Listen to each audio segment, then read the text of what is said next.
Hello, beautiful souls, and welcome to the Lion of God channel.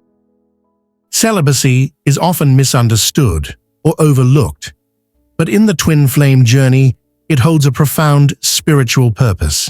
It's not about deprivation, it's about creating space for something greater. Celibacy allows both individuals to release distractions and focus on their own healing and transformation. By refraining from physical intimacy with others, twin flames honor the sacredness of their connection. They redirect their energy inward, fostering alignment with divine love and clearing the path for deeper spiritual union. Celibacy is more than a practice. It's a symbol of commitment to the journey. It's a way of saying to the universe, I am ready to prioritize my growth, my healing, and my higher purpose. Let's explore the 7 signs that celibacy might be playing a key role in your journey. Sign 1. The initial awakening phase. Every twin flame journey begins with an awakening, a moment when your soul recognizes something extraordinary is happening.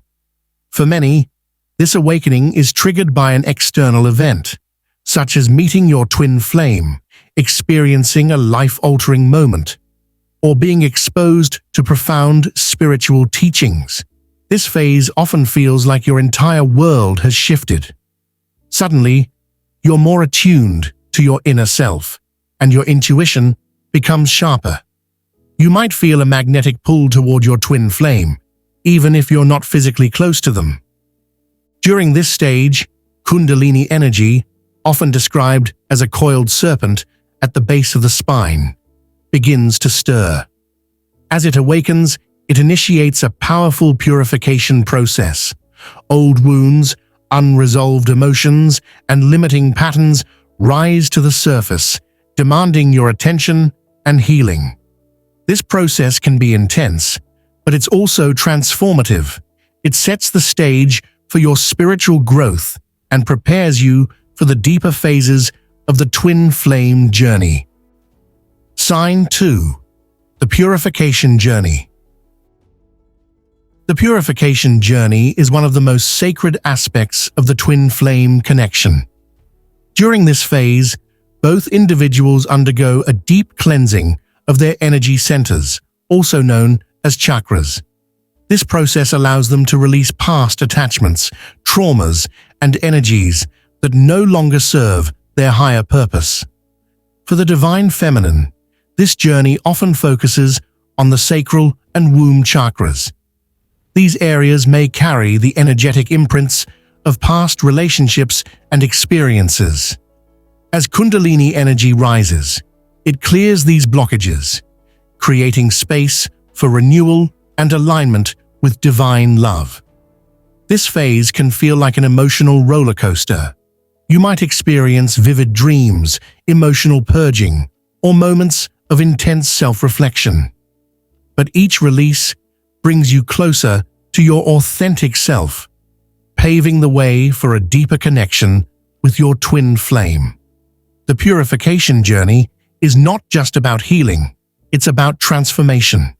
It's a sacred process that aligns you with your divine counterpart and prepares you for the spiritual union you're destined to share. Sign 3. The shift to celibacy. As you progress on the twin flame journey, you may notice a natural shift towards celibacy.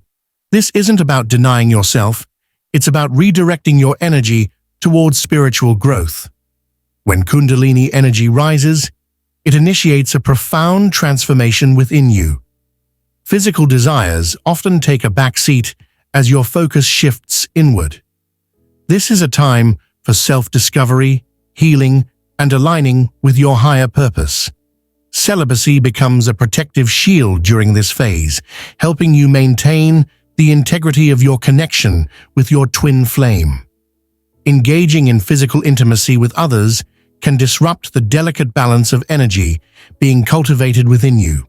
By choosing celibacy, you create a sacred space for deeper spiritual alignment and connection.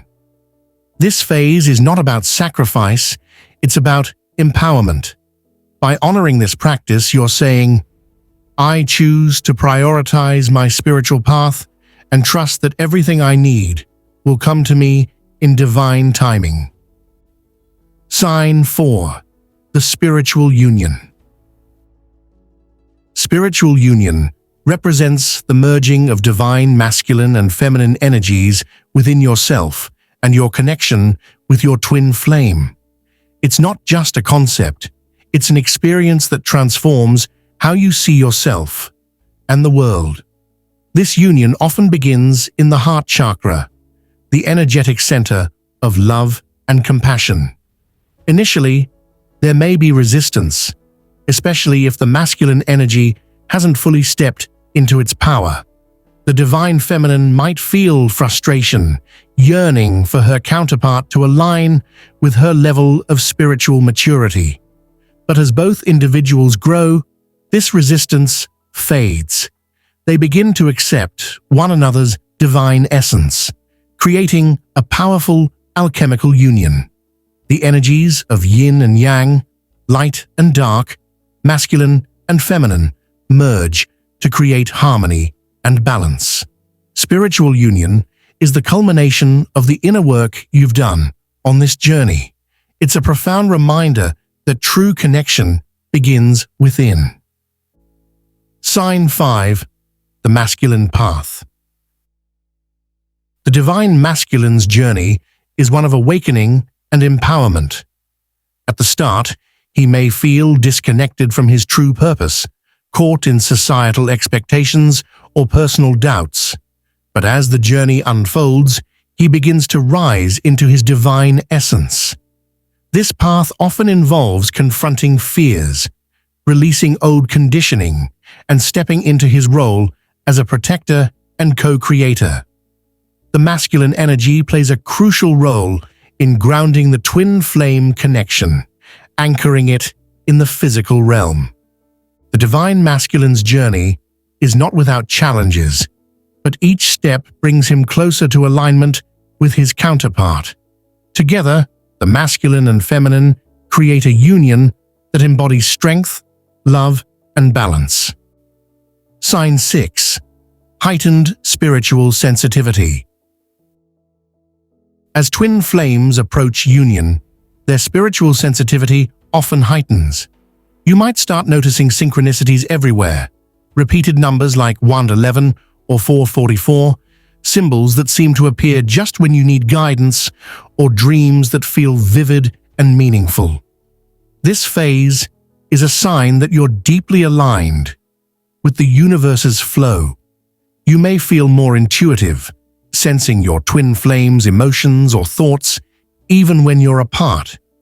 These heightened sensitivities serve as reminders that you are always connected, no matter the physical distance. Lean into this phase by practicing mindfulness and meditation. Trust the signs you receive. They are guiding you toward the next steps on your journey. Sign 7. Surrender to the divine plan. The final and perhaps most liberating step is surrendering to the divine plan. This doesn't mean giving up on your twin flame connection. It means releasing the need to control how or when union happens and trusting that the universe has your back. Surrender is an act of faith. It's saying, I trust that everything is unfolding as it should, even if I don't fully understand it right now. When you surrender, you let go of resistance, creating space for miracles to unfold. For many, this phase brings a sense of peace. You stop chasing, you stop doubting, and you start embracing the present moment. And in that moment, you find alignment, not only with your twin flame, but with your true self. Thank you for joining me on this journey. Remember, the twin flame path is not just about reaching union. It's about becoming the best version of yourself. By embracing celibacy, purification, and surrender, you're stepping into a higher vibration of love and transformation. If this resonates with you, Let me know in the comments. Don't forget to like, subscribe, and share this with others who are on their twin flame journey. Together, let's create a ripple effect of love, healing, and spiritual growth.